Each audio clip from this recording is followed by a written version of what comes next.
ఓం నమో భగవతే శ్రీ రమణాయ. చాలా సంతోషం నాయన.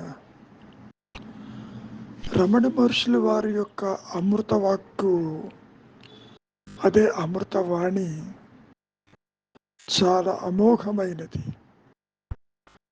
అది ఆత్మానుభవం నుంచి వచ్చినది. అంటే తన సహజత్వము ప్రకాశించిన తరువాత దగ్ధబీజ మనస్సుతో వారు పలికిన అమూల్యమైనటువంటి వాణి ఏదైతే ఉన్నదో అదే శ్రీ రమణుల యొక్క అమృతవాణి.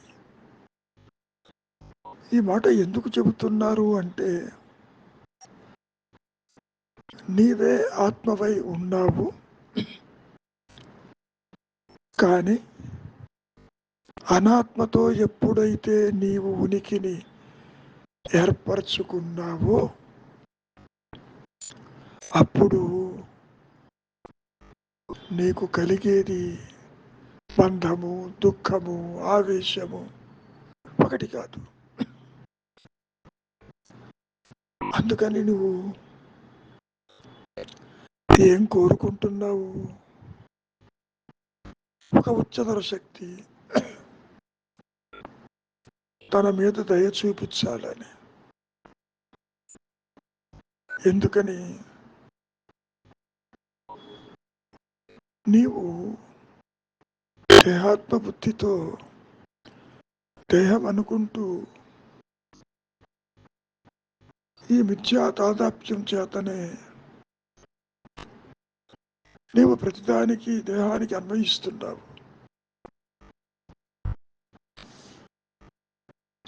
నేనుగా ఉండక, నేనంటే ఈ దేహమని. పోనీ దేహం ఎప్పుడైనా చెప్పిందా దేహము నీవని? లేదు కదా. నువ్వు చెబుతున్నావు ఈ దేహము నాది. ఎప్పుడైతే నీవు మిథ్యా తాదాత్మ్యము చెందావు, గురువు కూడా దేహం అనుకుంటున్నావు. అందుకని నీవు గురువు అనుగ్రహం కావాలంటున్నావు. అంతేకాదు, నీవు అనుకునే దైవాన్ని కూడా ఒక రూపాన్ని కల్పించి ఆ అనుగ్రహాన్ని దైవంతో కూడా వేడుకుంటున్నావు. ఇక్కడ ఒక విషయాన్ని గుర్తుపెట్టుకోండి బాగా. అనుగ్రహం అన్నా, దయ అన్నా, కరుణ అన్నా, ప్రేమ అన్నా, వాత్సల్యం అన్నా మనం ఏ పేరైనా పెట్టుకోవచ్చు. అది ఆత్మే, భగవంతుడే, ఉన్న సత్యమే, అదే ఉనికి. అది మొదలు మధ్య చివర కూడా అదే ఉంటుంది. దాని అర్థం ఏమిటి? ఆది మధ్య అంతం కూడా అదేను. గురువు యొక్క దృష్టి మీరు బాహ్యంగా తీసుకోవద్దు. గురువు దేహం కాదు, నువ్వు దేహం కాదు. నువ్వు అనుకుంటున్నావు నువ్వు దేహం కాబట్టి గురువు కూడా దేహం అనుకుంటున్నావు. ఇక్కడ గురువు యొక్క దృష్టి అంటే జ్ఞాన దృష్టి, ఆత్మ దృష్టి. అది ఆత్మయందే ఉంటుంది, ఆత్మతోనే ఉంటుంది, ఆత్మగా ఉంటుంది, అహమహమంటూ ఉంటుంది. అంతేకాదు, ఆత్మ ఒక్కటే ఉంటుంది. ఎప్పుడైతే గురువు అంటే స్వరూపం ఎరిగినటువంటి వారిని నువ్వు గురువులు అనుకుంటున్నావు. వారు ఏం చెబుతున్నారు? నాయన, ఉన్నది ఒక్కటే ఎరుక, ఉన్నది ఒక్కటే ఆత్మ, ఉన్నది ఒకటే ఉనికి, ఉన్నది ఒక్కటే సత్యమై, నిత్యమై, ఏకమై, అనంతమై. అది ప్రకాశిస్తున్నది. అది నీవేను. దాని అర్థం ఏంటి? ఆత్మ ఒక్కటే అని ఆయన చెప్పినప్పుడు, నీకు నాకు భేదం లేదన్నప్పుడు, నీవు ఏదై ఉన్నావో నేను అదే ఉన్నానన్నప్పుడు, నీవేది కాదో నేను అది కాదన్నప్పుడు, మరి ఈ అనుగ్రహం, ఈ దయ, ఈ కరుణ, ఈ ప్రేమ, ఈ వాత్సల్యము మరి ఎక్కడి నుంచి వస్తుంది? నీ ఆత్మనే కదా, నీ సహజత్వమనే కదా, నీవు అదే అని కదా. కనుక ఈ అనుగ్రహం అనేది ఎక్కడి నుంచి రాగలదు? బయట నుంచి అయితే రాదు. బయటేమీ లేదు. ఆత్మకన్యంగా ఏదన్నా బయట ఉందా? లేదే.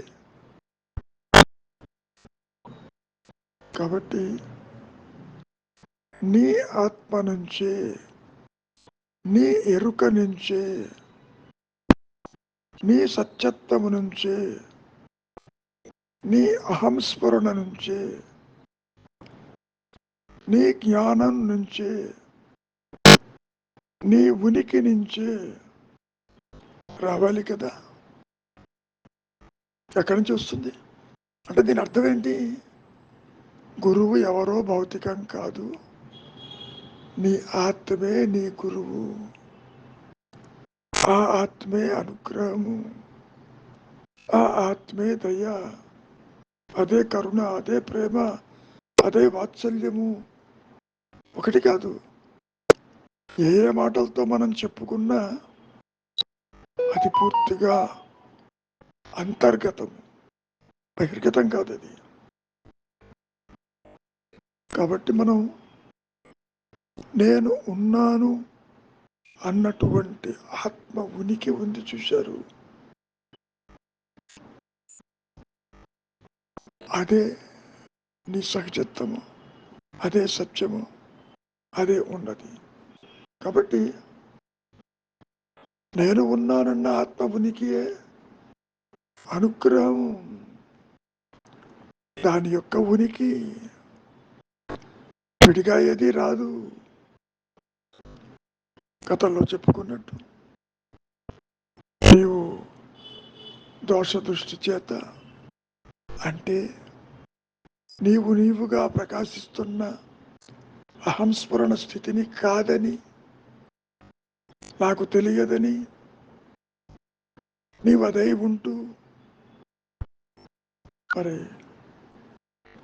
దేహమే నీవనుకుంటూ ఇంద్రియాల వెంట పరిగెడుతూ భోగాలను అనుభవిస్తూ ఇంద్రియాలకి బానిసై ఈ దేహాత్మతో తాదాప్యం చెందుతూ మరి నీవు సుఖ దుఃఖాలు అనుభవిస్తున్నావా లేదా? మరి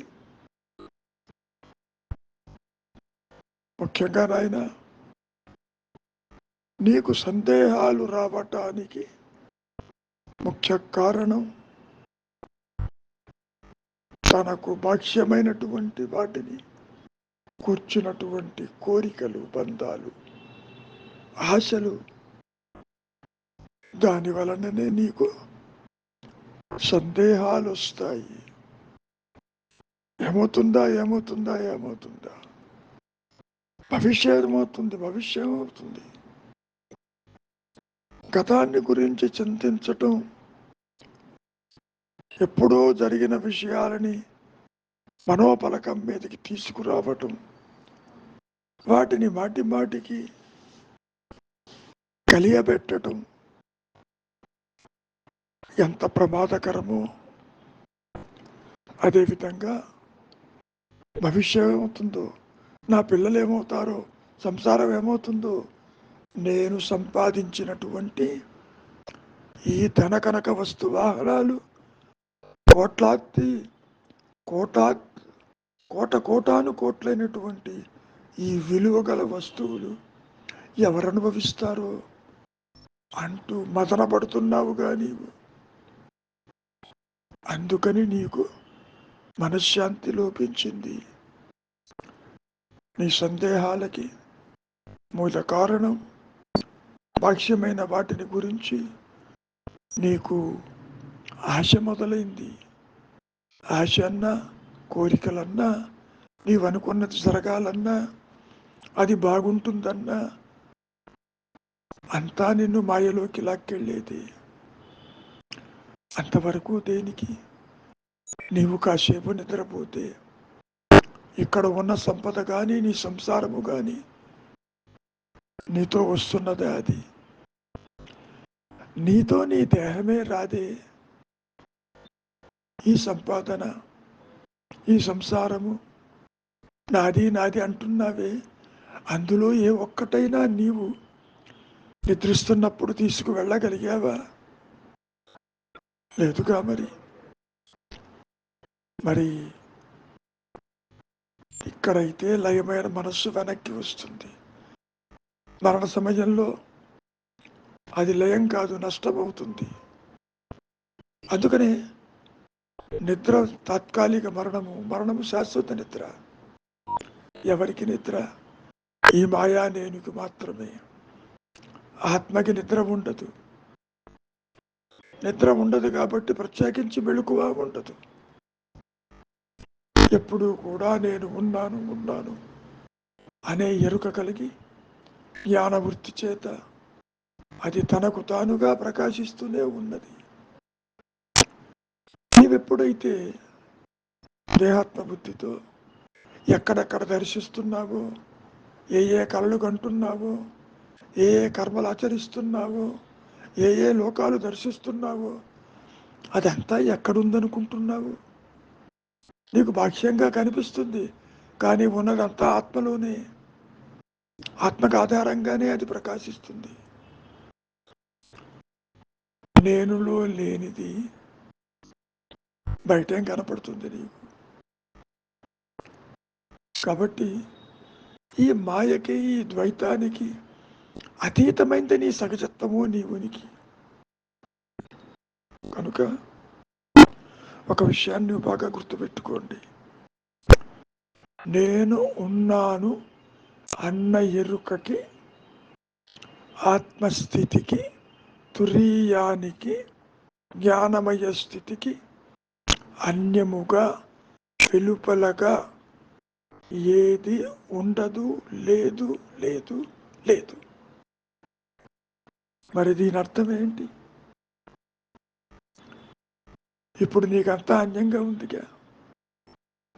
దేహమన్యము, సంసారమన్యము, ఇతరులన్యము, జనన మరణాలన్యము, మంచి చెడులన్యము, న్యాయ అన్యాయములన్యము.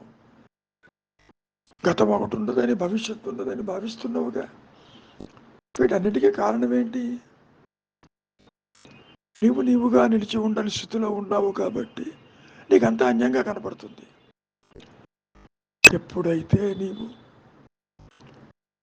అనుగ్రహం చేత, అహంస్మరణ చేత నేను ఉన్నానన్న ఉనికిగా నీవు నిలిచి ఉంటావో, అక్కడ అన్యత్వం ఎక్కడ, ద్వైతం ఎక్కడ, అవస్థాతయములు ఎక్కడ, జీవుడెక్కడ, జగత్ ఎక్కడ, ఈశ్వరుడెక్కడ? ఇవన్నీ కూడా స్వరూప జ్ఞానంతో, అనుగ్రహం చేత, దయచేత, కరుణ చేత, ప్రేమ చేత, వాత్సల్యము చేత మరి అది ప్రకాశించినప్పుడే కదా నువ్వు అజ్ఞానమని గోల పెట్టేది అదృశ్యమైపోతుంది.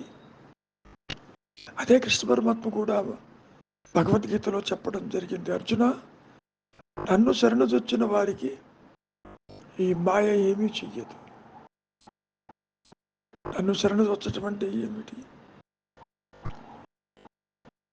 ఆత్మను శరణుజొచ్చిన వారికి, సత్యాన్ని శరణుజొచ్చిన వారికి, ఎరుకను శరణుజొచ్చిన వారికి, తాముగా నిలిచినటువంటి అహంస్మరణగా నిలిచిన వారికి,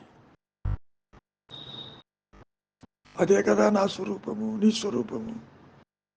అందుకే కదా నీకు చెప్పింది, నువ్వు నేను పుట్టలేదు, రాజలోకాలు లేవని. పుట్టుక లేనిది మరణము లేనిది ఒకటి ఉందని చెప్పా కదా, అదే ఆత్మ, అదే అనంతము, అదే ఏకము, అదే అద్వితీయము. మరి ఎన్ని రకాలుగా నీకు చెప్పినప్పుడు మరి భగవద్ అనుగ్రహం అన్నా, నా అనుగ్రహం అన్నా, ఆత్మ అనుగ్రహం అన్నా, గురువు అనుగ్రహం అన్నా అంతా ఒకటే కదా, జ్ఞానం యొక్క అనుగ్రహమే కదా. అది ఎప్పుడూ కూడా జ్ఞాన వృత్తి చేత నేను ఉన్నానని ప్రకాశిస్తూనే ఉన్నది. ఆ స్థితిని మనం ఈ మాయలో లిబరేషన్ అని, మోక్షమని, స్వర్గమని, కైవల్యమని, కైలాసమని చెప్పుకుంటాం. ఇవన్నీ మాయలో చెప్పుకునేవి, నిజానికి అటువంటివి ఏవీ లేవు. ఆ మాట కూడా మహర్షిని అడిగారు ఒక సందర్భంలో. స్వర్గాలు, నరకాలు, కైలాసము, వైకుంఠాలు పురాణాల్లో వింటుంటాము, ఉన్నాయా అని. నిజంగా ఉంటే చెప్పండి అన్నాడు.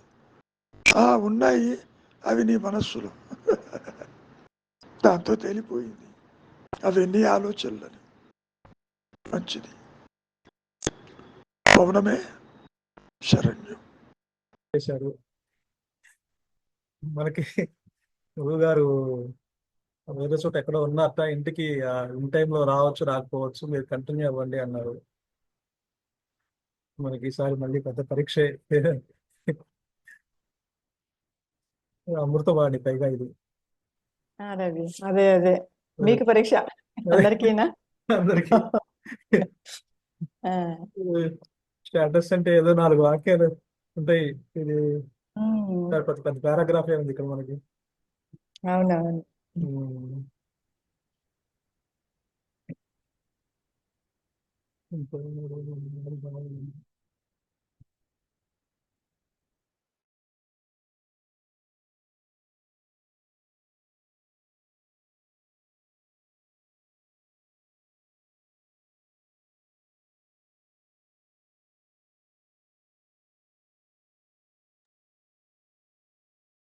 మొదలు పెడదాం. శ్రీనివాసరావు గారు వచ్చారుగా. మొదలు పెట్టండి గురు. అనుగ్రహమే, దయయే, కరుణయే. ఈరోజు అమృతవాణి 119, రమణ అమృతవాణి. అనుగ్రహమే, దయయే, కరుణయే, ఆది మధ్య అంతం. దేహంతో తాదాప్యం చేత దయను దేహానికి అన్వయిస్తున్నావు. గురువు దృష్టి ఆత్మయందే, ఆత్మ ఒక్కటే అని ఆయన చెప్పినప్పుడు అనుగ్రహం నీ ఆత్మ అనే కదా. అనుగ్రహము మరెక్కడి నుండి రాగలదు? నీ ఆత్మ నుంచే కదా. ఆత్మ ఉనికియే అనుగ్రహం యొక్క ఉనికి. దోష దృష్టి చేత తనకు బాహ్యమైన వాటిని గూర్చి ఆశ వలన సందేహాలు వస్తాయి. ఆత్మకు వెలుపల ఏమీ లేవు. మొత్తానికి ఇదంతా అనుగ్రహం గురించే. ఈరోజు గురువు గారి అనుగ్రహం మన మీద ఉండాలని ఇది మనకు అర్థమై కొంచెం విశదీకరించుకోవాలని అనుకుంటున్నాము. చూద్దాం ఎంతవరకు మనం సాధ్యపడుతుందో. అనుగ్రహమే, దయయే, కరుణయే, ఆది మధ్య అంతం అంటున్నారు ఇక్కడ. అంటే అంటే మన గురువుగారు ఎప్పుడు చెప్తుంటారు కదా, ఆత్మ యొక్క పర్యాయ పదాలు. అంటే ఆత్మ అన్నా, అనుగ్రహం అన్నా, దయ అన్నా, కరుణ అన్నా, మనం ఇంతకు ముందు లాస్ట్ స్టేటస్ లో చెప్పుకున్న ప్రేమ, వాత్సల్యము, ఆనందము, ఇవన్నీ ఆత్మ కిందకే వస్తాయి. అంటే అంటే నీ ఉనికి కానీ, నీ యొక్క ఎగ్జిస్టెన్స్, నీ యొక్క స్వరూపము, నీ స్వరూపమే అనుగ్రహము, నీ స్వరూపమే దయ, నీ స్వరూపమే కరుణ, నీ స్వరూపము ప్రేమ, వాత్సల్యము, శాంతి, ఆనందము. వీటితో నిండి ఉన్నది మన స్వరూపము. ఆ స్వరూపం యొక్క పర్యాయ పదాలు కానీ, ఆ లక్షణాలు కానీ ఇక్కడ అన్వయిస్తే భగవాన్ చెప్తున్నారు ఈ అమృతవాణిలో. అంటే మన యొక్క స్వరూపము ఇంత, అంటే అనుగ్రహంతో, దయతో, కరుణతో, ఇంత ప్రేమ, వాత్సల్యము, శాంతితో అంత నిండి ఉన్నది, నిమిడీకృతమై ఉంది ఆ స్వరూపము. ఇది ఏమంటున్నారు? ఆది మధ్య అంతం అంటున్నారు. అంటే ఆది అంటే దానికి ఆ కరుణకి ఆది మధ్య అంతము అంటే నిజానికి ఆ ఆ దానికి అసలు ఆది లేదు. అంటే అంటే ఇక్కడ ఆ స్వరూపానికి ఆ జ్ఞానానికి అది ఒక చోట పుట్టడం కానీ ఒక చోట దాన్ని ఎండ్ అవటం కానీ ఒక మధ్యలో ఉండటం కానీ అంటే దానికి ఆది అంతము ఆ మధ్యలో ఆ మధ్య అంత వ్యాపి ఆ మధ్యలో ఉన్నది అని ఇక్కడ దానికి అసలు అలా అటువంటిది లేదు. అంటే అది ఒక చోట అది జన్మించలేదు. అది అంటే ఇప్పుడు ఏంటంటే మనకి జనరల్గా ఆది గురువు అని మనం చెప్పుకుంటుంటాము. ఆది గురువు దక్షిణామూర్తి అని గురు పరంపర స్టార్ట్ అవుతుంది. అది సదాశివ సమారంభం శంకరాచార్య మధ్యమాం అస్మదాచార్య పర్యంతం వందే గురు పరంపర అని మాట్లాడుతుంటాం, చెప్తారు. అంటే ఆ గురువు యొక్క పరంపరని వాళ్ళు ఆ శ్లోకంతో వాళ్ళు కీర్తిస్తారు. అంటే ఆది గురువు ఎవరైతే ఆ సదాశివుడు ఆది గురువు అంటే మొదటి గురువు ఎవరయ్యా అంటే ఆది గురువు దక్షిణామూర్తి. ఆ తర్వాత మధ్య గురువు ఎవరయ్యా అంటే శంకరాచార్యులు. సదాశివ సమారంభం శంకరాచార్య మధ్యమాం అంటాం. అంటే అస్మదాచార్య పర్యంతం వాళ్ళ గురు పరంపర ఆది గురువుతో స్టార్ట్ అయ్యి అలా గురు పరంపర అలా నడుస్తూ ఉంది, ఇప్పటికీ కొనసాగుతూ ఉంది. ఆ పీఠాలకు వాళ్ళ యొక్క గురువులు అలా వాళ్ళు ఆ గురువుల్ని అలా కీర్తిస్తారు. కానీ ఇక్కడ అది భౌతికమైన గురువుకి వచ్చేటప్పటికి ఒక ఆది గురువు దక్షిణామూర్తిని లేకపోతే శంకరాచార్యులు మధ్య గురువు అని ఆ గురు పరంపర ఇలా స్టార్ట్ అవుతుందని ఒక భౌతికమైన గురువుకి ఆ విధంగా ఒక శ్లోకాన్ని అన్వయించారు అక్కడ. కానీ ఈ ఈ జ్ఞానానికి అటువంటిది లేదు. ఆది లేదు, అంతము లేదు, మధ్య లేదు. అంటే ఒక చోట అది జన్మించలేదు. ఒక చోట అది అంటే అది ఏంటంటే ఒక చోట పుట్టి ఒక చోటకు వచ్చి మళ్ళీ ఒక చోట ఎండ్ అవ్వాలి. ఆది మధ్య అంతం అవ్వాలి. అంటే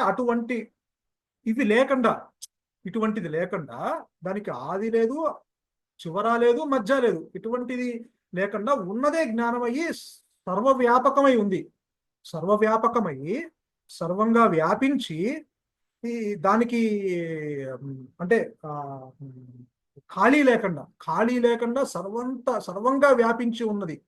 దానికి ఒక చోట ఇప్పుడు ఒక చోట పుడితే గనక ఇంకొక చోట అది వ్యాపించకుండా ఉండాలి. లేక ఒక చోట ఎండ్ అయిపోతే కనుక ఇంకా అక్కడి నుంచి మళ్ళీ ఆ తర్వాత ఉన్నది వ్యాపించకుండా ఉండాలి.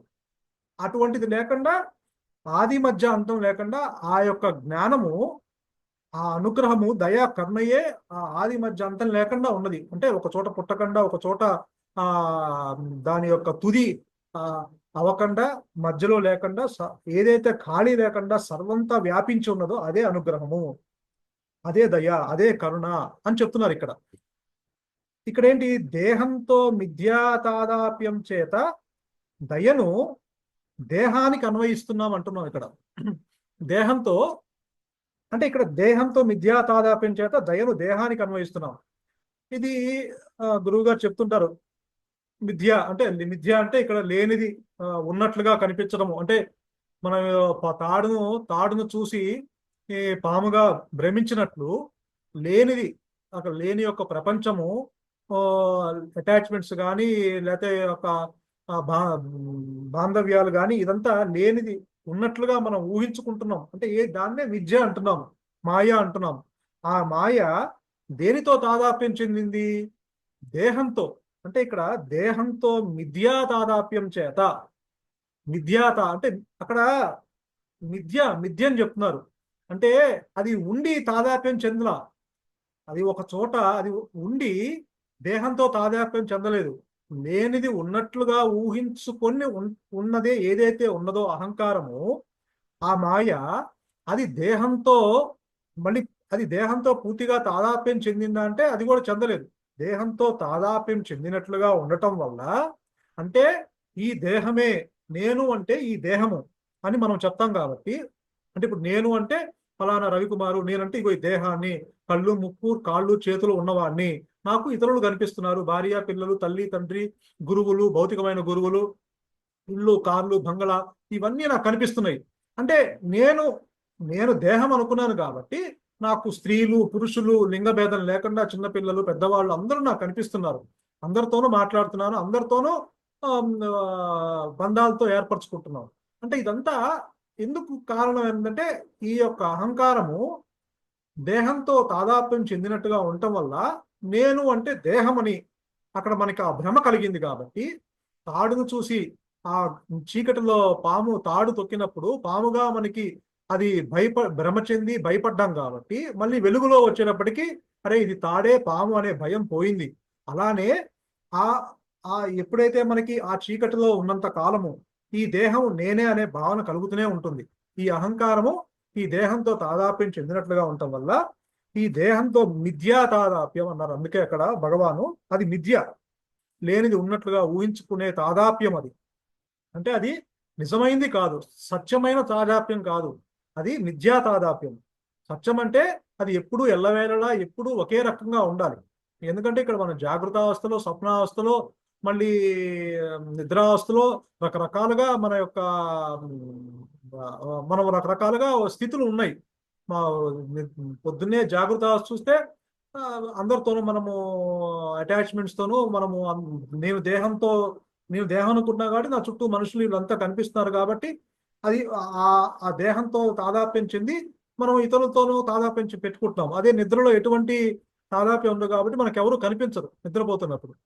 అలా అంటే ఆ రకరకాల స్థితులు ఏర్పడుతుంది కాబట్టి ఇది సత్యం కాదు. కాబట్టి అందుకనే ఈ మిథ్యా తాదాప్యము దేహంతో మిథ్యా తాదాప్యం చేత దయను దేహానికి అన్వయిస్తున్నావు. అంటే ఇక్కడ దయ అంటే దయ ఏమని చెప్తున్నారంటే ఇక్కడ ఈ దయ అనేది ఆత్మ, అనుగ్రహం అనేది ఆత్మ. ఈ ఆత్మను అంటే నేను అంటే అసలు ఆత్మ అంటే తెలియదు. కాకపోతే ఇక్కడ భగవాన్ ఏమంటే ఏదైతే దయ ఉందో, ఏదైతే అనుగ్రహం ఉందో, ఏదైతే కరుణ ఉందో, ఏదైతే ప్రేమ, వాత్సల్యము, ఆనందము, శాంతి ఇవన్నీ ఏదైతే ఉన్నాయో సత్యవస్తువుగా ఏదైతే స్థిరంగా ఉన్నదో అది నా దేహానికి అంటగొడుతున్నావు నువ్వు. అంటే ఇప్పుడు ఈ దయను దేహానికి ఎట్టా అన్వయిస్తున్నారు? ఇప్పుడు మన శ్రీనివాసరావు గారు గవర్నమెంట్ ఆఫీస్లో పనిచేశారు. ఎందుకంటే ఆయన తెలుస్తుంది. ఇప్పుడు దయ మనం ఏదైనా ఒక పని ఆఫీస్కి వెళ్ళినప్పుడు ఏదైనా చదువుకొని వాడు వచ్చినప్పుడు సార్ కొంచెం ఈ దయతో నాకు ఏదైనా పని చేసి పెట్టండి అని ఏదైనా మనం ప్రభుత్వ ఆఫీసులు ఎక్కడికి వెళ్ళినా కూడా అంటుంటాం, ఆ మాట వింటుంటాం. అయ్యా అంతా మీదయ్యానయ్యా, మీరు ఉండటం వల్లే నాకు ఈ పని జరిగింది, అంతా మీదయ్యే అయ్యా, మీ అనుగ్రహమే అయ్యా అని పాపం వాడు అట్లా మాట్లాడుతుంటాడు. ఆ పల్లెటూరులో చదువుకొని వాళ్ళు వీళ్ళు వచ్చినప్పుడు అంటే వాడికి ఆ పని అంతా మీ దయ అయ్యా, పని చేసి పెట్టండి అయ్యా అంటుంటాం. అంటే ఏంటి ఇక్కడ పాపం అసలు వాడికి ఆ దయ అనేది వాడికి అది ఏది అంటే నాకు సంబంధించింది అనుకుంటాడు. అంటే ఈ దేహానికి సంబంధించి అనుకుంటున్నాడు.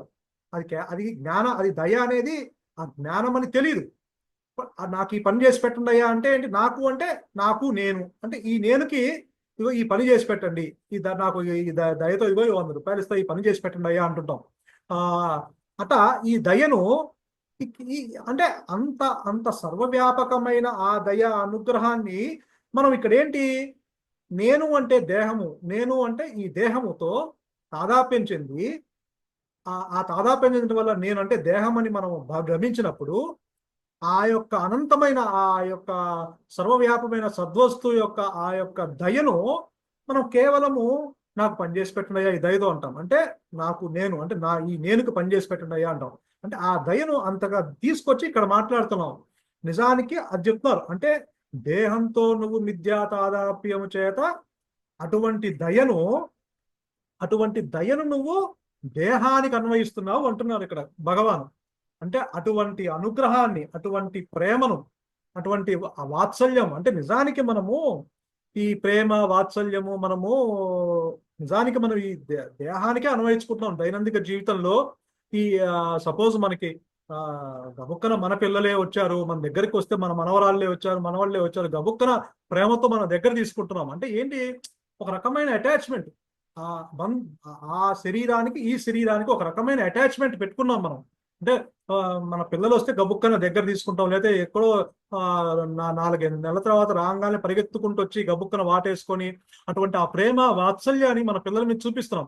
అంటే నిజానికి అంటే మన యొక్క ఆ ప్రేమ వాత్సల్యం శరీరానికే పరిమితమైంది. అది అది పరిమితం చేసుకునేలా మనం దాన్ని అన్వయించుకున్నాం.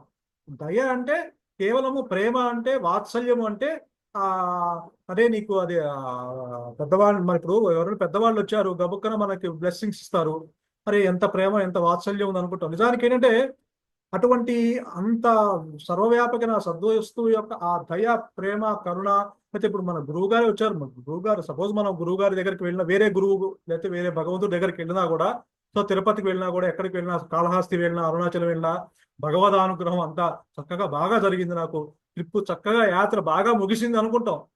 అంతా అంతా ఆ భగవంతుని అనుగ్రహం, ఎటువంటి కష్టాలు లేకుండా చక్కగా ఏసీలో వెళ్ళి ఏసీలో వచ్చాము, ఎండాకాలమైనా మనకి రిజర్వేషన్ దొరికిందని చక్కగా దర్శనం బాగా జరిగింది. ఆ పౌర్ణమి రోజు కూడా ఎటువంటి ఆటంకం లేకుండా మనకి దర్శనం అంతా భగవంతుని ఆ ఈశ్వర అనుగ్రహం అనుకుంటాం. అంటే అంత అంటే ఏంటంటే మనకి నిజానికి మనము లేదంటే మనం ఒక గురువు యొక్క అనుగ్రహం అనో ఇట్లా మాట్లాడుకుంటాం.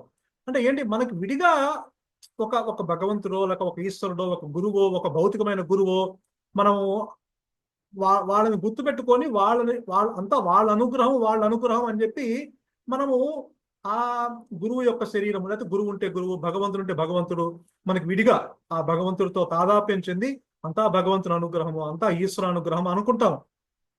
నిజానికి ఇటువంటి ఈ అనుగ్రహం అసలు నీకు ఎక్కడి నుంచి వచ్చింది అనేది మనము ఆలోచించాం. ఇప్పుడు మనకి నిద్రపోతున్నాము, చక్కగా హాయిగా పడుకున్నాం, శాంతంగా ఉంది, ప్రశాంతంగా ఉంది. పొద్దున్న లేవంగానే మళ్ళీ ఈ తలకాయ నొప్పులు ఇవన్నీ మనకి అల్లజళ్ళు, వాడిట్ట అన్నాడని వీడిట్ట అన్నాడని ఎంతో అశాంతితో కొంత ఉంటుంది మళ్ళీ మనం నిద్రపోయేదాకా. మళ్ళీ చక్కగా మనం నిద్రపోగానే ఎటువంటి అలజడి ఉండదు, ఎటువంటి అశాంతి ఉండదు. నిద్రలోకి అసలు అప్పటిదాకా ఎంతో టెన్షన్స్ తో ఏం చేయాలి, రేపు ఏం చేయాలి, రేపు ఆ డబ్బులు కట్టాలా లేదా, వీడికి ఎంత మాట అన్నాడు, వాడిని ఎన్ని ఇట్టా అన్నాడని ఎంతో డిస్కస్ చేసుకుంటారు. ఆ బంధువులు ఇట్టా అన్నారని, లేకపోతే మనం ఇది కొనుక్కోలేదనో, వాళ్ళకి అది ఉందనో, ఇట్లా ఎన్నో మాట్లాడుకుని అప్పటిదాకా డిస్కస్ చేసుకుంటూ ఎప్పుడైతే మనము జాగ్రత్త అవస్థలో ఆ నిద్రావస్థకి జారుకుని లోపలికి వెళ్ళిపోతున్నామో, అసలు అప్పటిదాకా మా అశాంతి ఏదైతే అలజడి మనసులో ఉన్నదో అది ఏదీ ఉండదు నిద్రలో. హాయిగా అప్పటిదాకా ఆ మూమెంట్ ఎప్పుడే నిద్రలో జారుకోక ముందు వరకు ఇవన్నీ ఉంటాయి. నా పిల్లలు ఎలా ఉన్నారు, నా మనవరు ఎలా, నా బంధువులు ఎలా, వాడికి పెళ్ళి అయిందో, పిల్లలు ఇంకా కలగలేదనో, ఆస్తులు కూడగబెట్టుకోలేదనో, వీళ్ళు ఇంకా సెటిల్ అవ్వలేదనో, ఇట్లా ఎన్నో మాట్లాడుకుంటూ ఉంటారు ఇంట్లో. అంటే అప్పటిదాకా ఎంతో కొంత మనసు అలజడికి గురవుతూ ఉంటుంది పొద్దున్న లేచి నుంచి రాత్రి పడుకునే వరకు.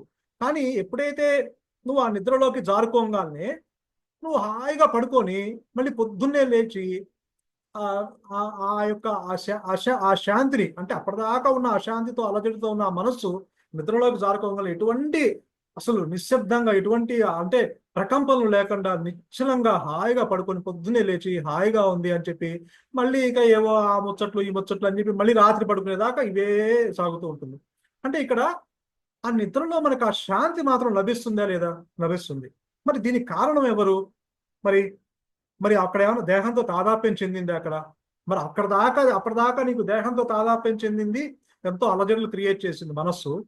మరి ఈ అలజడుల కోసం దీన్ని తగ్గించుకోవడం కోసం మనం ఎంతో గురువుల దగ్గరకో లేకపోతే వాళ్ళు అక్కడెక్కడో ప్రశ్నలు చెప్తున్నారనో, లేకపోతే అమ్మవారు వస్తుందనో, వాళ్ళకి వారాహి పూజలు చేయమనో, లేకపోతే ఇంకో చోట వాళ్ళు ప్రశ్నలు బాగా చెప్తారు, నరసింహస్వామి ఉపాసకులు ఆయన, అక్కడికి వెళ్తే ప్రశ్నలు బాగా చెప్తారనో, ఇంకో చోట ఎన్నో మనం చూస్తూ ఉంటాం మీ ఆ సమస్యలన్నీ తీరిపోతాయని. అక్కడికి వెళ్ళి వాళ్ళకి ఏదో అక్కడ డబ్బులు ఇచ్చి తాంబూలాలు ఇచ్చి అంతా మీ అనుగ్రహం మీ అనుగ్రహం మాకు కావాలని చెప్పి వాళ్ళకి మొక్కి మళ్ళీ ఇంటికి వచ్చి మన కార్యక్రమం మనం చేసుకుంటాం. అంటే ఏంటంటే ఇక్కడ బయట వెతుకుతాం, అంటే మన అనుగ్రహం కోసము మనము ఆ యొక్క, ఎందుకంటే ఆ మనసు తట్టుకోవాలి, దానికి ఏదో సొల్యూషన్ కావాలి అర్జెంటుగా. సొల్యూషన్ కోసము ఆ అనుగ్రహం కోసము ఆ గురువు దగ్గరకో వాళ్ళ దగ్గరకో వీళ్ళ దగ్గరకో మనము ఆ అనుగ్రహం కోసము బయట పరిగెడుతున్నాం, అంటే బయట చూస్తున్నాం. అంటే అంటే ఏంటి ఇక్కడ మళ్ళీ ఇదంతా బయట చూసాము, అనుగ్రహం అంతా ఓకే, వాళ్ళ దగ్గరికి వెళ్ళొచ్చాము, మనము మాట్లాడుకున్నాము, మళ్ళీ వచ్చి ఇంటికి రాగానే పడుకోగానే మళ్ళీ మరి ఇవన్నీ నిజంగా వాళ్ళ అనుగ్రహం లభించిందో లేదో తెలియదు, ఇదంతా అలజడి పోయిందో లేదో తెలియదు, నిద్రలో హాయిగా ప్రశాంతంగా ఉంది. అంటే ఏంటి, అప్పటిదాకా నువ్వు బయట ఎతికావు, మళ్ళీ నిద్రలోకి వెళ్ళగానే నీకు ప్రశాంతత లభించింది. అంటే ఏంటి, అక్కడ నీకు దేహంతో డీలింక్ అయిపోయింది.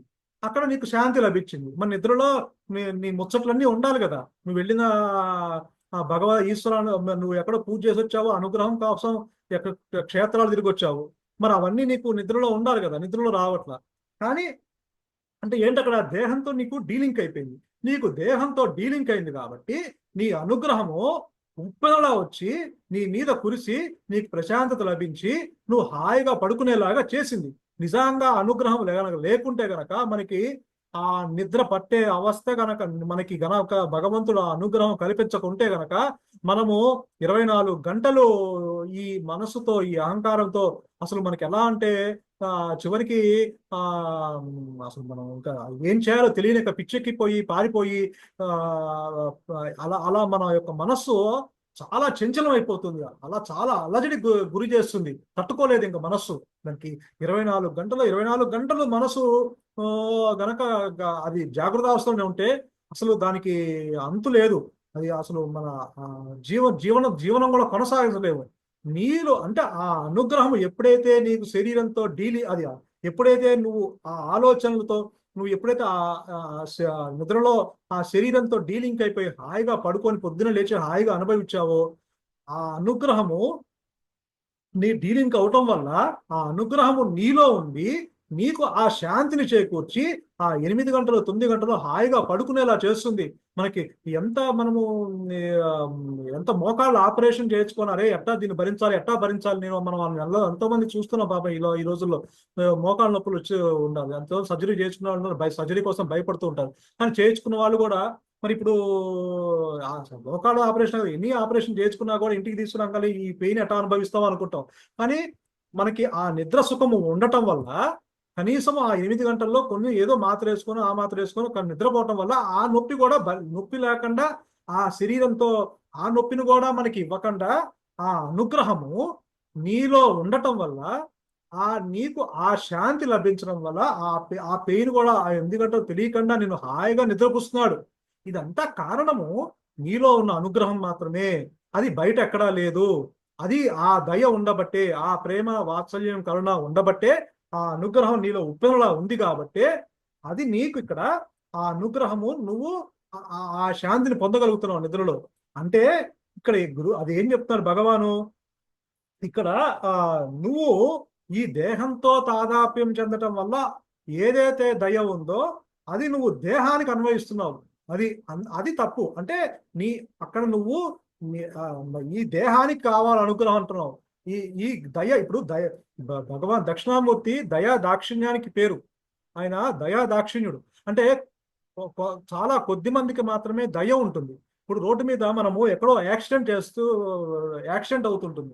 యాక్సిడెంట్ అవుతే మనం కళ్ళ ముందు కనిపిస్తూ ఉంటుంది. వాడు రోడ్డు పక్కన పాప దెబ్బలతో రక్తం కారిపోయి కూర్చుంటుంటారు. అయితే ఒక చోట పాపం ఏదో పెద్దగా యాక్సిడెంట్ జరిగిపోతుంటుంది. మనం అటు వెళ్తూ అరేరే ఆ పెద్ద యాక్సిడెంట్ జరిగిపోయింది పాపం అని దయ చూపిస్తాం, జాలి చూపిస్తాం. కానీ అక్కడ దక్షత ఉండదు, అంటే సమర్థత ఉండదు. అంటే నీకు కేవలం దయ మాత్రమే ఉంటుంది, దాక్షిణ్యం ఉండదు. దాక్షిణ్యం అంటే సమర్థత. దక్షత అంటే కొద్ది మంది మాత్రమే గబగబా వెళ్ళి ఏదైనా సరే వాళ్ళని అక్కడికి వెళ్ళి వాళ్ళని లేపి బండెక్కించుకొని హాస్పిటల్లో చేర్పించి వాళ్ళని కొంచెము స్థిమితంగా చేసి వాళ్ళకి కొంచెంసేపు అక్కడ ఉండి వాళ్ళకి అడ్మిట్ చేసి ప్రమచికిత్స అయ్యేంత వరకు ఉండి కొంతమంది అది చేస్తారు. అంటే ఏంటంటే కొంతమందికి ఆ దాక్షిణ్యం కూడా ఉంటుంది. అంటే ఆ దక్షత, ఆ సమర్థత. అంటే కొంతమంది దయ ఉంటుంది, దాక్షిణ్యం ఉండదు. ఈ ఆత్మకి ఈ దయా దాక్షిణ్యం రెండు ఉన్నాయి. అందుకనే దక్షిణామూర్తి జ్ఞానస్వరూపుడు. జ్ఞానికి ఆ లక్షణాలు ఉన్నాయి. ఆ జ్ఞానానికి కాదు, జ్ఞానానికి ఆ లక్షణాలు ఉన్నాయి. దయ ఉంది, దాక్షిణ్యం ఉంది. కేవలం దయ మాత్రమే చూపించదు. నీకు ఆ సమర్థత, నీకు ఏది కావాలో, నీ చేత ఏది చేయించాలో, నీ చేత ఎలా నడిపించాలో, నిన్ను ఎలా ముందుకు తీసుకెళ్లాలో, నీ చేత ఏ పనులు ఏ టైంలో ఎక్కడ చక్కదిద్దాలో, నీకు ఏది ఇవ్వాలో, నీది ఏది ఇవ్వకూడదో, నీ చేత ఏది జరిగించాలో, నీదేత ఏది జరగకుండా నిన్ను ఆపాలో, ఇదంతా దయ ఉంటుంది. మన మీద దయ ఉండబట్టే, ఆ అనుగ్రహం ఉండబట్టే మనం ఇప్పుడు ఇక్కడ మనం అందరం సేద తీరి ఇక్కడ కూర్చొని ఒక అరగంట ప్రతిరోజు ఆ గురువు గారి వాక్యాలు చెప్పుకుంటున్నామంటే ఆ లోపల ఉన్న ఆ దయ, ఆ అనుగ్రహం, ఆ ప్రేమ, వాత్సల్యము, ఆ కరుణ ఉండబట్టే.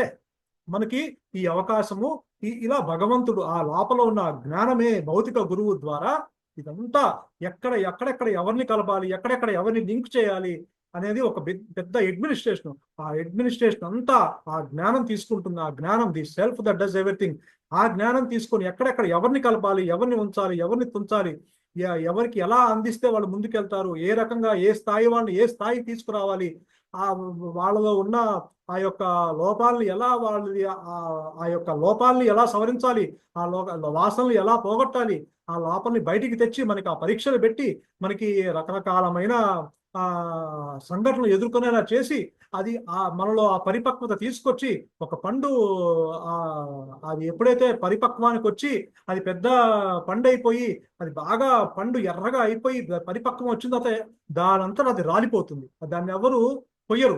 మామిడి పండు బాగా పక్వానికి వస్తే దానంతా అది ఊడి కింద పడుతుంది. అంటే ఏంటి, భగవంతుడు ఒక చిన్న పిందె నుంచి అది పక్వానికి వచ్చేలాగా చేసి దానికి కారణం ఎవరు? చెట్టు. ఆ చెట్టులో ఉన్న ఆ ఔషధ గుణాలన్నీ ఆ చిన్న పిందెగా ఉన్నప్పుడు అది చాలా ఒగరుగా ఉంటుంది. అది కొంచెం మధ్య స్థితికి వచ్చినప్పుడు చాలా చేదుగా ఉంటుంది. అదే పక్వానికి వచ్చినప్పుడు బంగారపు లాగా మెరిసిపోయి తీయటి పండు బయటకు వస్తుంది.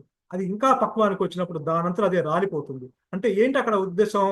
భగవంతుడు లోపల ఉన్న జ్ఞానము మనందరము ఆ జ్ఞానం బిడ్డలం కాబట్టి మనల్ని ఆ యొక్క చిన్న పిందె నుంచి ఆ మధ్య ఒక్కొక్క స్థితికి పెంచుకుంటూ పిందె నుంచి పక్వం వరకు మనల్ని తీసుకెళ్ళి మనల్ని ఆ పక్వని రాలిపోవటం అంటే మనలో ఆ యొక్క జ్ఞానము తన చేత తనకు తాను ఆ యొక్క జ్ఞానాన్ని అనుగ్రహం పూర్తిగా కురిపించినప్పుడు అక్కడ ఇంకా పండు ఉండదు, పండు రాలిపోతుంది.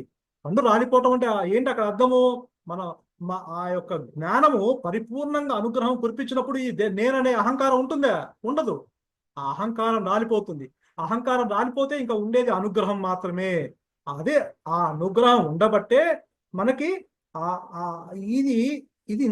ఇదంతా మనకి ఈ అనుగ్రహము, ఆ దయ, ఆ ప్రేమ, వాత్సల్యం. ఒక తల్లి ఒక బిడ్డకి ఒక కన్ను ఎప్పుడు వేసుంటుంది. ఆ చిన్న పిల్లవాడు పాకుతూ గబుక్కన ఏం మీదేసుకుంటాడో, ఏం వెళ్తాడో, గడప దాటి బయటకు వెళ్తాడో లేదో తల్లి ఒక కంట కనిపెడుతూ ఉంటుంది, తన పని చేసుకుంటూ కూడా. అలానే భగవంతుడు ఎక్కడో ఉన్న తాబేలు తన పిల్లల్ని ఒక కంట కనిపెడుతూ ఉంటుంది, ఆ కంటి చూపుతో పోషిస్తూ ఉంటుంది. ఒక తల్లి ఆ బిడ్డని 9 మాసాలు మోసి బయటికి తెచ్చి ఆ యొక్క పెంచి పెద్దవాడిని చేసి అయ్యే వరకు ఆ ప్రేమ కురిపిస్తూనే ఉంటుంది ఆ తల్లి. అంతటి తల్లి అంతటి కరుణామూర్తి అయిన తల్లికే అంతుంటే మరి ఆ తల్లిని సృష్టించిన ఆ జ్ఞానానికి, ఆ తల్లిని ఇవన్నీ నేర్పించిన ఆ జ్ఞానానికి మరి లోపల 9 మాసాలు ఆ బిడ్డకి ఎక్కడ ఎప్పుడు ఎలా ఏ మోతాదులో అందాలో ఆహారము, మనం ఆ తల్లి తీసుకునే ఆహారం ఎంతవరకు వెళ్ళాలో అంతవరకు వెళ్తుంది, ఎక్కువ వెళ్ళదు, తక్కువ వెళ్ళదు. మరి ఆ ఊపిరి లోపలికి ఎలా వెళ్తుంది ఆక్సిజన్, ఆ యొక్క సృష్టి ఎలా జరుగుతుంది, ఒక చిన్న పిండం నుంచి ఒక చిన్న అణువు నుంచి ఒక ఒక ఒక 9 మాసం ఒక శరీరం మాంసం తాల్చి బయటకు వచ్చి వచ్చిందంటే మరి ఇదంతా ఈ లోపల జరిగింది. మరి లోపల శరీరంలో మనం అనుకునే ఈ జడ పదార్థమైన ఈ శరీరంలోనే ఇంత పెద్ద బ్రహ్మాండమైన సృష్టి జరిగి బయటకు వస్తుంది.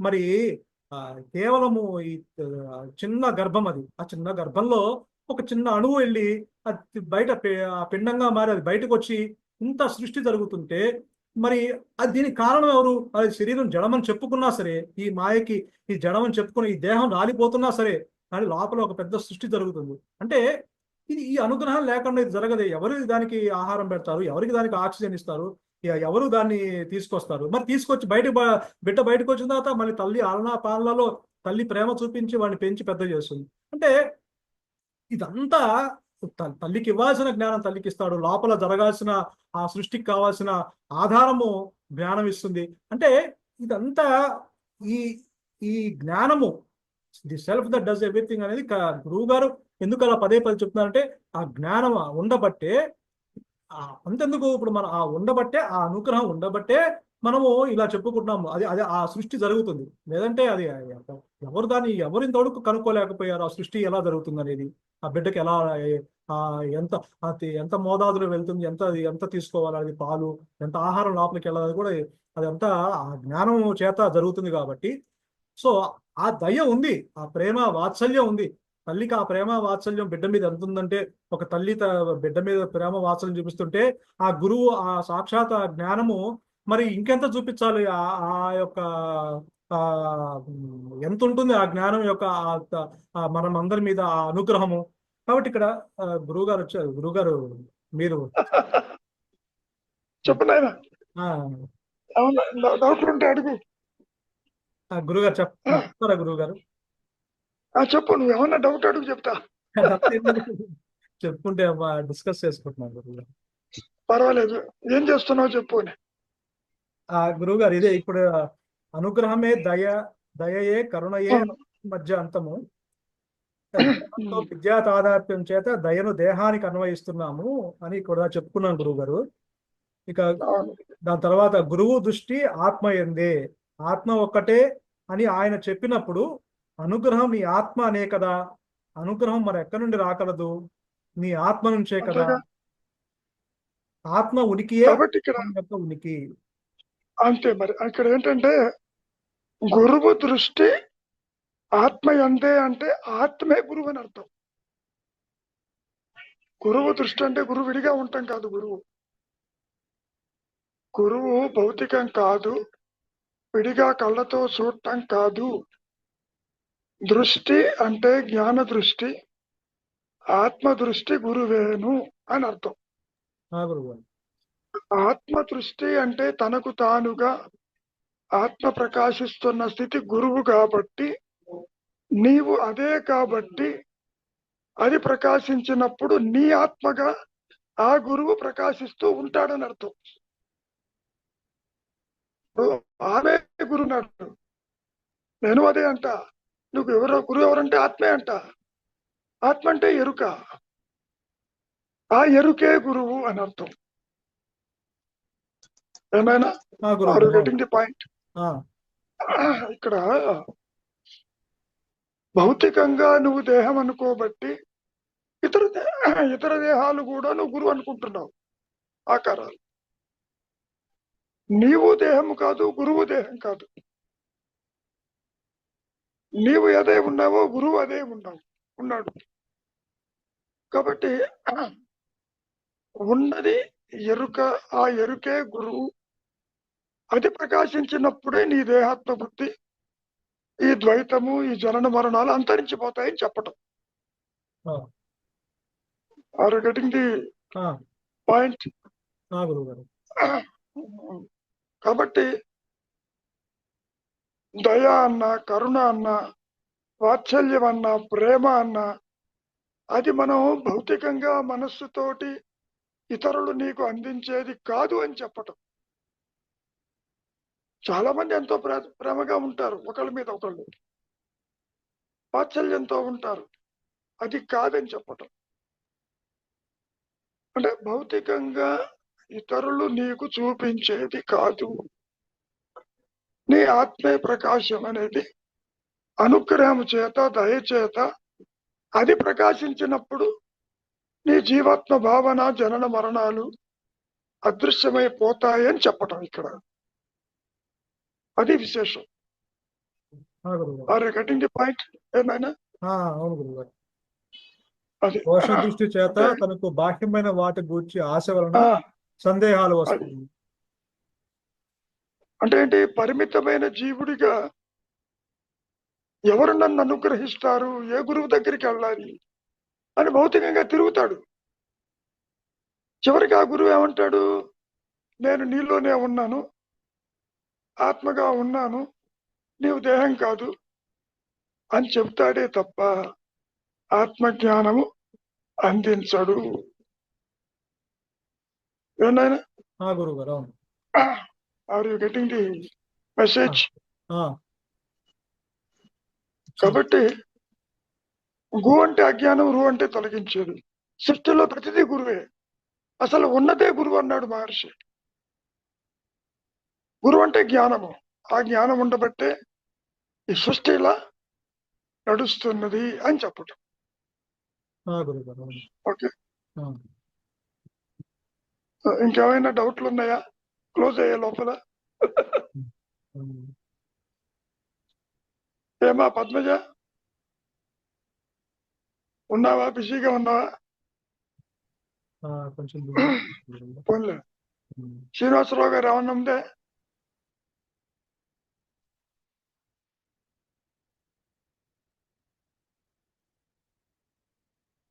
శ్రీనివాసరావు గారు ఇందులో అన్మ్యూట్ చేసుకోవాలా? చెప్పండి. చేశాడు. ఇందులో నాకు బాగా నచ్చింది అంటే ఆత్మ విలుపలేమీ లేదు.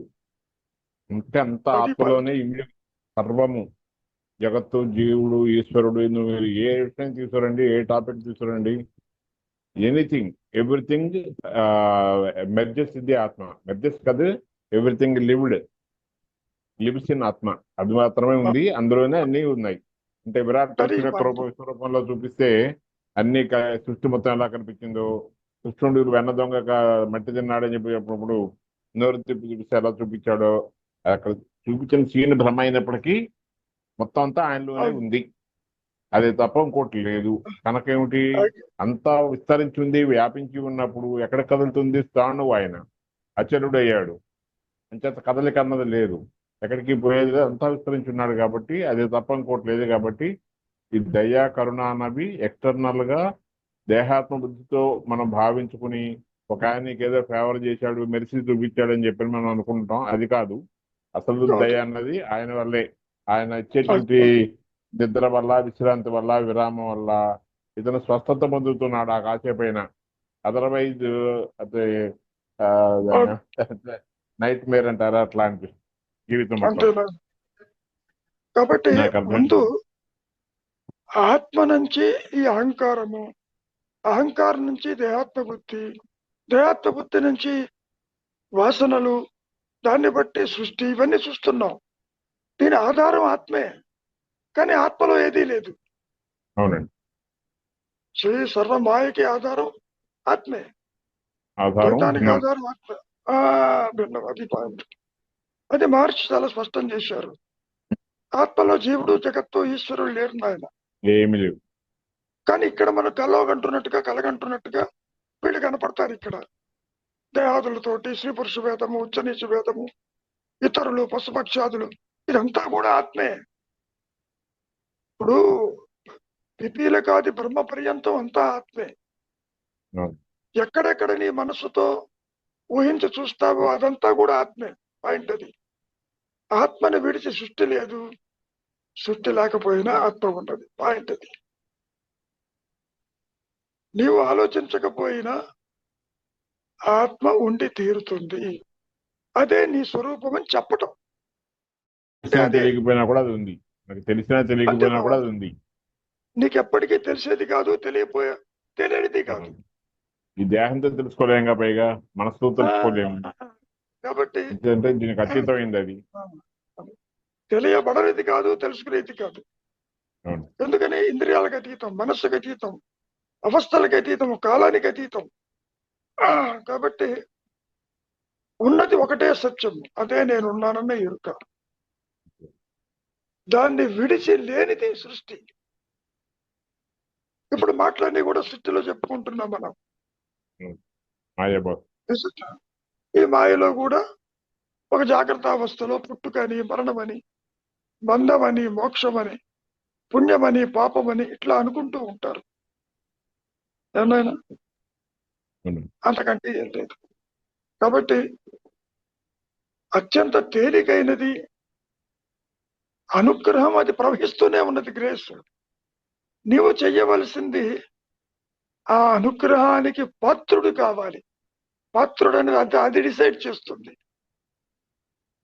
నీలో మార్పు తీసుకొస్తుంది, నిన్ను నష్టపరుస్తుంది, అంతర్ముఖం చేస్తుంది, నిన్ను లేకుండా చేస్తుంది, అది ప్రకాశిస్తుంది. అది ఇక్కడ ఈ జన్మ యొక్క విశిష్టత. ఇందా మహర్షి కూడా చెప్పారు కదా, మీరు పెట్టిన దాంట్లో నువ్వు పుట్టావు అంటే నీ గ్యారంటీగా ఆత్మజ్ఞానం ఇవ్వాల్సింది తప్పదు.